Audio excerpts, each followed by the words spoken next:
All right, so just got done with the gym, came to my spot to make this quick video. It probably won't be too quick, but this first portion will be about the cars, and then later on in this vlog, it'll be gym content, because basically I went to the gym yesterday and did deadlifts, and today was chest and triceps, but in this video you will see yesterday's workout at the end. But we're not talking about that right now. We're talking about 5 things that you need to look for when you're buying these Hellcats used. All right, and the first thing I would say that you need to look for is high mileage. All right, so if you're looking for things to possibly be wrong with these cars, it could happen within an actual high mileage Hellcat. Specifically, the older ones, 15s, 16s, 17s, maybe 18s, yes, because they're older, they have a greater chance of having higher mileage on them. Not to say that a 2021 or a 2022 can't have more miles than some older car that someone really baby, but for the most part, just the law of probability is more than likely a chance that the older car is going to have more miles. So you need to make sure that you look at how much mileage is on that car, because there's a greater chance that that car could have been abused if there's high mileage on that car. So like I said, the older, the more you need to investigate and see what could have been done to that car. Sometimes it's hard. If you can find the owner, if that person is honest enough to tell you what they did, then you can kind of have an idea what happened. Yes, these cars can take great abuse, but you still kind of want to know what abuse was done to these cars before you just buy it, so you can know maybe what to look forward to that you may be having to replace soon. So it's a lot that goes into that. I could do a whole video on that, but just to keep this video, or this portion of the video, not too long, we'll go to number 2. Number 2, I'm actually going to get out of the car and we're going to talk about, and that's something that is very overlooked. A lot of people that don't really know about these cars probably won't know about number 2, but it is something very vital that you want to look for when you buy an old Hellcat. All right, so let me get out of the car and show you guys number 2, which is something you really want to look for if you get an older Hellcat. This is one, like I said, a lot of people won't really know about unless you're really into these cars and you know about the history. So on the older Hellcats, there was a problem with these latches. All right, these latches were corroding. All right, corrosion was happening and they were breaking off, and people's hoods were flying up as they were driving their cars and literally almost flying off. So you have to make sure on the older ones, like the 2015s, the 2016s, that if you have an original hood, look at this actual piece that they updated over the years once people complained about it and once it became a big issue. But early on, the 2015s, the 2016s, and maybe the 2017s, I would think they correct the problem pretty quick. So maybe just the 2015s and the 2016s. I would have to go back and look. But those Hellcats had a problem with this latch corroding. This would break off. Your latch would have no security to stay on. As you're driving, the wind would get under your actual hood and take it off. So, especially when you're getting up into the higher speeds in these cars. So you have to make sure that you have to make sure that that latch is not corroded. All right, it could have been replaced on that particular hood, all right, it could be the original one, you never know, and that's on the original Hellcat hood. By the time they went to this hood in 2021, all right, if they got an update, all right, this new hood that came out in 2021, I actually upgraded. All right, now when I had my actual original hood on this 2020, the problem was already corrected, of course, but I still wanted to upgrade to this newer hood for the next year, 2021, because it helped the car perform better. All right, so with the actual heat extractors a little bit bigger and pushed up further close to the windshield, and the air scoop in the center a little bit wider, so more airflow and more heat to be released. This hood is a lot more functional than the original hood. But on the original hood, like I said, they corrected this problem probably within 2 years.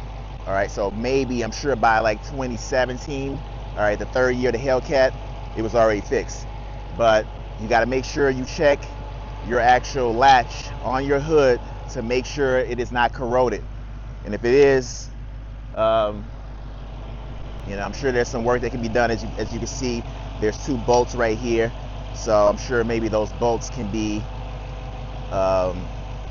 replaced with this new piece right here. I don't think you have to get a whole new hood unless it's just bad. But that's something to look for on a used Hellcat, 100%. Also, you need to look and make sure that your interior on these cars is good. On some of the older cars, once again, they had an issue with the actual interior. The panels started to separate. All right, the panels were separating on the inside of this car. All right, and it happened on my actual 2017 here. Within the door panels right here, this started to separate, or all of this was starting to separate on the older cars. They had that old basketball-like material. So what was happening was, even here in your actual back passenger door or your actual back driver's side door, these actual door panels were starting to separate. All right, they were starting to separate. They upgraded the actual material to this new leather, as you can see right here. But before, they had some older material, that basketball-like material, that was starting to separate. Even here in the center, all right, your center dash on certain people's cars was starting to lift. All right, and your armrest was starting to lift. So you got to make sure that on your car, this is number 3 on a used Hellcat, you need to make sure your interior is up to par. All right, look at it, make sure they can try to do some quick job to try to fix it up real quick, like a BS job where they try to glue something. You need to make sure that it is up to par when it comes to your interior. All right, that would be number 3, especially like I said on a lot of these older Hellcats. If it looks like they reupholstered it, then you may be good. It may start to separate again. You got to be careful with that. But that's number 3. I would tell you to make sure that you check your interior on the older Hellcats. It doesn't matter, Hellcat, Scat Pack, any kind of Charger. Even though this video is about used Hellcats, any Charger that's like, I would say, a 15, a 16, a 17, maybe an 18. I think in 19 they went to the new material, or 2020. I know they went to the newer material for sure, because this is 2020. But you have to make sure that on that actual car, all right, you make sure you check that interior and it's not that older material. If I have pictures, I could put them up, but if not, most of you probably know, but you can go back and look and see if that old material was very orange peel, like that didn't do great in the sun, all right, in the heat, and start to separate. Mine started to separate on my actual 2017 Daytona, and I was supposed to be getting it replaced, and it was going to be covered under warranty, but I ended up selling that car to get this Hellcat. So you got to make sure you check that. Number 4, I would say check the rotors. All right, the rotors on this car can be deceiving. All right, you got to look at these rotors, make sure there's no kind of grooves, deep grooves on this car, on these rotors. All right, they could have just did the brake job, but the rotors could still be pretty bad. So check your rotors on a used Hellcat 100%. All right, you got to make sure the rotors are not damaged or in bad shape with those deep grooves or lines. You want it to be smooth, just how mine look right now. Right, my rotors are pretty much almost 5 years old, and they look pretty much immaculate because I've taken care of these rotors by braking the proper way. And the front rotors are 2-piece rotors that supposedly can't be replaced, but one guy told me they can be replaced if you go to somebody that knows what they're doing. But the car is dirty right now. The rims are pretty dirty, so just ignore that. But you need to make sure that your actual rotors on the car that you're trying to buy that's used are pretty good. All right, mine looks still damn good after almost 5 years. So get in there so you can really see them. You're gonna have, of course, some slight lines, but they're flat. As long as they're not raised and there's not any grooves or anything in the lines, you'll hear it too, because there's, on these brakes, people don't know this, but on these Brembo brakes, there's a little tab that sticks out that will rub against grooves if they're raised, and it'll give you that sound and that signal to let you know that the rotors are no good or your brake pads are too low. So a little cool feature that they put on the Brembo brakes, a little tab that sticks up. Number 5, your supercharger bearings. All right, on the older Hellcats, the 2015s, there was problems with the supercharger bearings on the supercharger. You would hear this weird sound when you stop or turn when your car is running. You hear this weird sound that is not normal. It was almost like a rusted squeaking sound. All right, it sounds like a high pitch or deep squeaking sound. It does not sound normal. You can hear it through the actual or over the actual engine as it's going. So if you have a 15 to 16, that was a problem, or that was a problem year with these Hellcats when they had the bearing problems. All right, it was all over social media. They fixed it, and that problem went away. But if you're buying a used Hellcat like a 15 or a 16, yeah, it may be cheaper, but you may have a lot of issues. All right, high mileage, like I said, interior problems, bad rotors, supercharger bearing problems, and that latch like we talked about on the hood. So you got to look at those things. Those are huge things that the average person would not know about these cars unless you studied these cars since day one. All right, I've had this car coming up on 5 years, and I had my Daytona 392 for 3 years. I got that brand new in 2017. So with the 5 years and the 3 years, that is 8 years that I've had these cars. So I know a lot of the history about these cars, what was wrong with them initially, what got fixed, what got improved, what they addressed, all the things they changed to upgrade because they saw problems with the older cars. I know about all of that. So you got to be careful when you're buying these cars used. Yes, it may be a great deal. It may look like, oh, like the shell looks good right now, how I'm looking at my car, but you know, you never know all those things within that you would never really look at. You got to really look deep and know what you're looking for with these cars. But they are amazing machines. If you can get one used in decent shape, I would say jump on it real quick. There's definitely a lot of other things you should look for when you're buying a used Hellcat, but those are just the 5 top things that came to my mind that I feel that are important that people don't really look for. So, you know, people look for, like, you know, body damage and stuff like that, like scratches. That's like typical for any car. You should be looking for that. But a lot of people don't look for those hidden things that were problematic with these Hellcats that you would not know about if you didn't know these cars from day one, or if you haven't studied these cars. So the second portion of this video is just, like I said, a continuation of the vlog.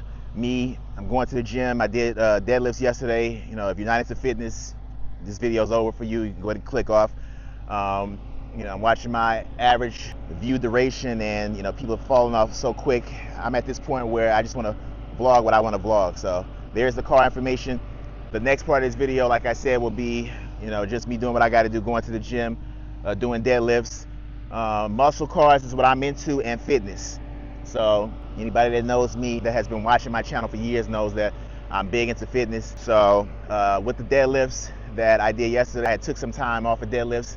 And when you take time off of deadlifts, you need to make sure that you know, really ease back into it. You cannot just go back into deadlifts lifting a lot of weight. All right, you will blast your back out, you will blow your back out, and you will be out of fitness, and you will be out of the gym for a while if you mess your back up. That is the one thing you do not want to mess up. So of course, in this video that we're doing now, I'm going back. Today's Tuesday, but yesterday was Monday, and I'm gonna go to the footage.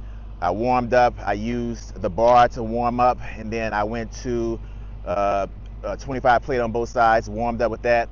I did 2 warm-ups with the bar, then I did 1 warm-up with the actual 25 plate, then I went up to a 35 plate and warmed up with that, just doing RDLs at first with my shoes on, just getting my body exposed to that weight and to that movement that I hadn't done in a while.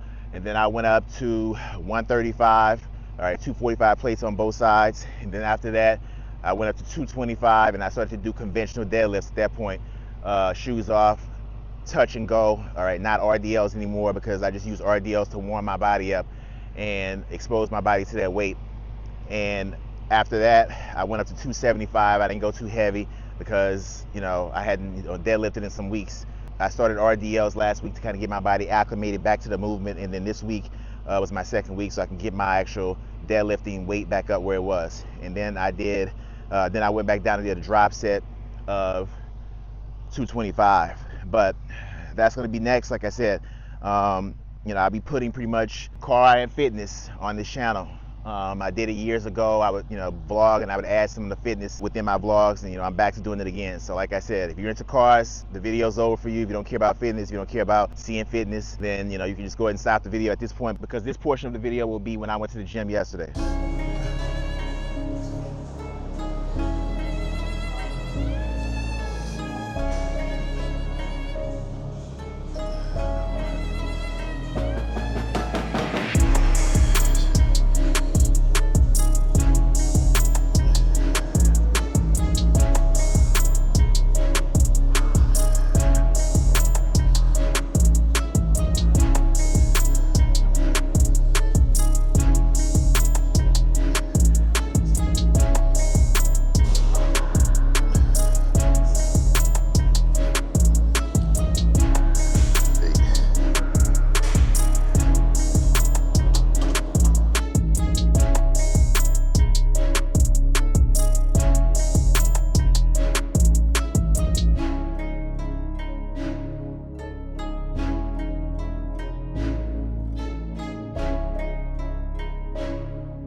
deadlifting.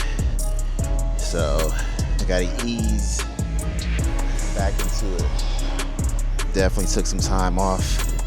So last week I kind of started doing RDLs again, but definitely gotta ease back into it.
That's it. All right, and that is going to do it for this upload. Make sure you give this video a thumbs up. Make sure you subscribe, and I'll see you in the next one.